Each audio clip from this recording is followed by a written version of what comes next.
पूर्व पंचायत प्रधान Pawan Baniyal, retired junior commission officer BS Azad व खरो युवक मंडल की तरफ से सभी प्रदेशवासियों को होली की हार्दिक शुभकामनाएं।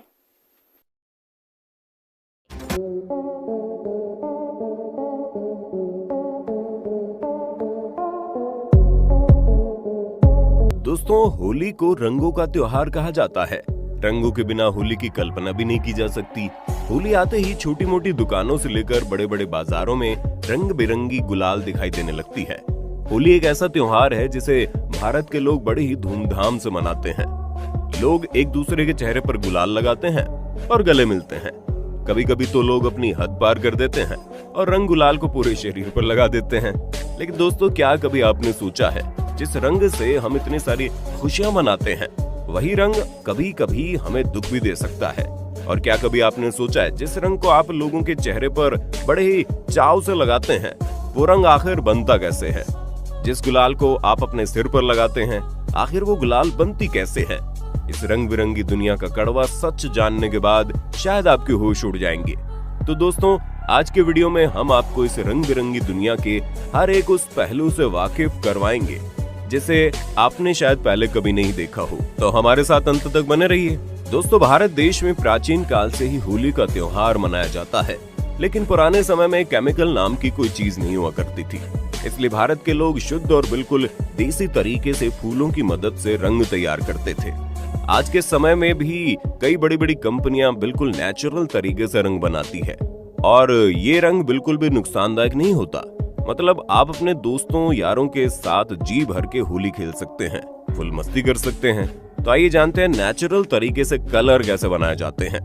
दोस्तों, नेचुरल तरीके से कलर बनाने के लिए सबसे पहले गेंदे, गुलाब और तरह तरह के फूलों को लिया जाता है। दोस्तों, हम आपको बता दें, आज हमारे देश में इतने सारे मंदिर मौजूद है जहाँ पर हर दिन लाखों फूल चढ़ाए जाते हैं। भगवान को चढ़ाए जाने वाले ये फूल शाम के समय वापस कचरे में फेंक दिए जाते हैं और बर्बाद हो जाते हैं। लेकिन कुछ लोगों ने मिलकर मंदिर से फेंके जाने के बाद इन फूलों को इकट्ठा करना शुरू कर दिया और इन फूलों से रंग बनाकर लाखों रुपए भी कमाने लगे। दोस्तों, मार्केट से इन फूलों को लाने के बाद फैक्ट्री के अंदर लाया जाता है और अच्छी तरह से धोया जाता है ताकि फूलों के अंदर किसी भी तरह के बैक्टीरिया और गंदगी ना रहे। फूलों को अच्छी तरह से साफ करने के बाद इन्हें ग्राइंडिंग मशीन में डाला जाता है। दरअसल ये ग्राइंडिंग मशीन बिल्कुल मिक्सर मशीन की तरह होती है जिसमें हम लोग चटनी और जूस बनाते हैं। लेकिन इस मशीन के अंदर एक अलग प्रकार का हीटर लगा होता है जो फूलों के अंदर मौजूद पानी को सुखा देता है और इन फूलों को पीसकर पाउडर बना देता है। मशीन से निकलने के बाद सारे फूल पाउडर में बदल जाते हैं। इस पाउडर को एक दूसरी मिक्सचर मशीन में डाल दिया जाता है और इसी मशीन में कई दूसरे पदार्थ भी डाले जाते हैं जो बिल्कुल नेचुरल होते हैं और इन्हें अच्छी तरह से मिला दिया जाता है। और दोस्तों, इतना ही नहीं, इसके बाद इस मिक्सचर को गर्म भी किया जाता है ताकि पाउडर के अंदर किसी भी प्रकार की बैक्टीरिया और कीटाणु न रह पाए। दोस्तों, आप समझ ही रहे होंगे कि नेचुरल तरीके से कलर बनाते समय सेहत का पूरा ध्यान रखा जाता है ताकि किसी को इन्फेक्शन ना हो जाए। अच्छी तरह से गर्म करने के बाद इस मिक्सचर पाउडर को फैक्ट्री के बाहर बने ग्राउंड में फैला दिया जाता है ताकि इसमें उपस्थित नमी अच्छी तरह से सूख सके। और इसके बाद फैक्ट्री के कुछ वर्कर किसी चीज की मदद से इस पाउडर को ऊपर नीचे करते रहते हैं ताकि ये पाउडर अच्छी तरह से सूख जाए। और इतना ही नहीं दोस्तों, इस मिक्सचर पाउडर को 2-3 दिनों तक धूप में सुखाया जाता है और जब ये पाउडर अच्छी तरह से सूख जाता है तो इसे छाना जाता है। अच्छी तरह से छानने के बाद इस पाउडर में जो भी छोटे छोटे कंकड़ और बाहरी चीजें होती है वो सारी अलग हो जाती है और एकदम शुद्ध पाउडर बच जाता है। दोस्तों, इस तरह के फैक्ट्री के अंदर नेचुरल तरीके से शुद्ध और देसी रंग तैयार किया जाता है। रंग तैयार होने के बाद आप समझ ही गए होंगे क्या किया जाता है। तरह तरह के कलर तैयार होने के बाद इन्हें मशीनों की मदद से पैक किया जाता है और बिकने के लिए बाजार में भेज देते हैं। लेकिन दोस्तों, हमें बहुत ही दुख के साथ बताना पड़ रहा है कि बाजार में इस तरह के बहुत ही कम नेचुरल कलर मौजूद हैं। आपको पूरे मार्केट में शायद ही कहीं पर नेचुरल कलर दिखाई देंगे। हर कोई केमिकल से बने कलर बेच रहा है। कई छोटी बड़ी चाइनीज कंपनियां ऐसे पदार्थों का यूज करती है जो हमारी स्किन के लिए बहुत ही नुकसानदायक है। दोस्तों, आपने भी नोटिस किया होगा कि केमिकल वाले कलर्स यूज करने के बाद ये कलर कई दिनों तक हमारी स्किन से नहीं निकलता और इसी बात से अंदाजा लगा सकते हो आप कि ये केमिकल वाले कलर हमारी स्किन को कितना डैमेज करते होंगे।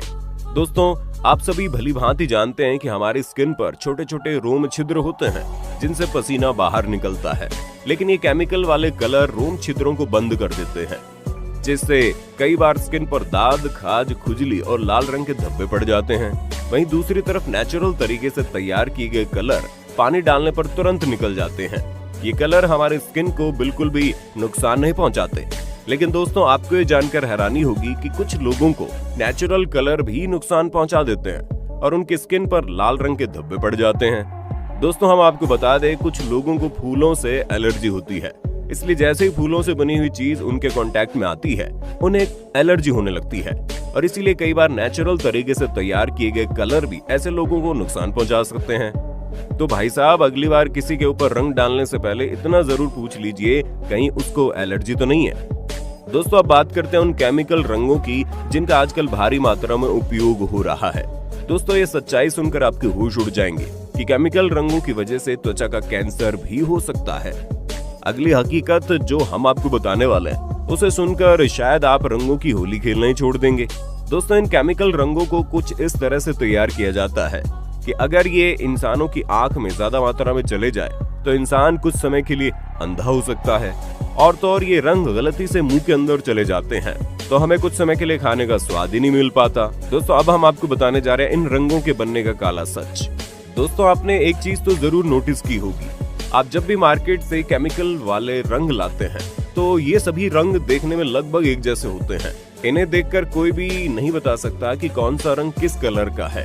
जब तक इन रंगों को पानी में न डाला जाए तब तक इनका कलर बताना मुश्किल होता है। दोस्तों, क्या कभी आपने सोचा है आखिर ऐसा क्यों होता है? दरअसल इन रंगों में अलग अलग तरह के रसायन यूज किए जाते हैं और जिस कलर में जिस प्रकार का रसायन यूज किया जाता है, ये कलर पानी में डालने पर उसी रंग के दिखने लगते हैं। दोस्तों, फैक्ट्री के अंदर हरे रंग का कलर बनाने के लिए उसमें कॉपर सल्फेट का इस्तेमाल होता है। वैसे तो कॉपर सल्फेट बहुत ही जहरीला होता है और इसे नीला थूथा भी कहते हैं, लेकिन फैक्ट्री के अंदर इसका उपयोग बहुत ही लिमिट में किया जाता है। लेकिन फिर भी अगर कॉपर सल्फेट वाला कलर आंखों में चला जाए तो इंसान थोड़े समय के लिए अंधेपन का शिकार हो सकता है। अब अगर बात करें बैंगनी रंग की, तो बैंगनी रंग का कलर बनाने के लिए उसमें क्रोमियम आयोडाइड का इस्तेमाल किया जाता है। दोस्तों, हम आपको बता दें, ये केमिकल अस्थमा के मरीजों के लिए जहर से कम नहीं है। वहीं काले रंग का कलर बनाने के लिए लेड ऑक्साइड का इस्तेमाल किया जाता है। और दोस्तों, लेड ऑक्साइड मतलब PbO हमारे दिमाग पर सीधा असर करता है। इससे सिरदर्द और याददाश्त से जुड़ी बीमारियां हो सकती हैं। और अब बात करते हैं एक ऐसे रंग की जिसके बिना शायद होली अधूरी है। जी हाँ दोस्तों, लाल रंग एक ऐसा रंग जिसे हर आशिक अपनी महबूबा के गालों पर लगाना पसंद करता है। और लाल रंग को बनाने के लिए पारासल्फाइड यानी HgSO4 का इस्तेमाल किया जाता है, लेकिन इस केमिकल से त्वचा का कैंसर हो सकता है। और दोस्तों, और भी तरह के कई केमिकल की मदद से पानी वाले रंगों को तैयार किया जाता है, लेकिन अगर देखा जाए तो इन रंगों से होली खेलना बिल्कुल भी उचित नहीं है। दोस्तों, हम जानते हैं कि रंगों के बिना शायद होली का कोई अस्तित्व नहीं है, लेकिन हमें होली खेलने के लिए अपने पारंपरिक तरीकों को अपनाना होगा। जरा एक बार याद कीजिए, भगवान श्री कृष्ण के समय कैसे वृंदावन और गोकुल में होली मनाई जाती थी, वो भी घर पर तैयार किए गए रंगों की मदद से। गोकुल की गोपियां महीना पहले से ही पेड़ों के पत्तों को पीस कर और उन्हें सुखाकर रंग बनाती थी। लेकिन दोस्तों, आज का इंसान आलसी होता जा रहा है और मेहनत करने के बजाय वो सीधे बाजार से केमिकल वाले रंग खरीद लेते हैं। लेकिन दोस्तों, हम आपको बता दें, आप महज कुछ घंटों की खुशी के लिए अपनी जिंदगी से खिलवाड़ कर रहे हैं और केमिकल रंगों का ये सौदा आपको बहुत महंगा पड़ सकता है। होली मनाने के और भी कई तरीके हैं। जहां तक हो सके नेचुरल रंगों का इस्तेमाल कीजिए। आपके लिए हल्दी सबसे बेस्ट ऑप्शन हो सकता है। हल्दी अपने आप में एक बहुत ही बेहतरीन रंग है और ये हमें किसी भी तरह का कोई नुकसान नहीं पहुंचाता, बल्कि त्वचा की सफाई करता है। इसके लिए अगर आप अपने घर पर ही नेचुरल तरीके से कलर तैयार करना चाहते हैं तो YouTube पर आपको ढेर सारे वीडियो मिल जाएंगे।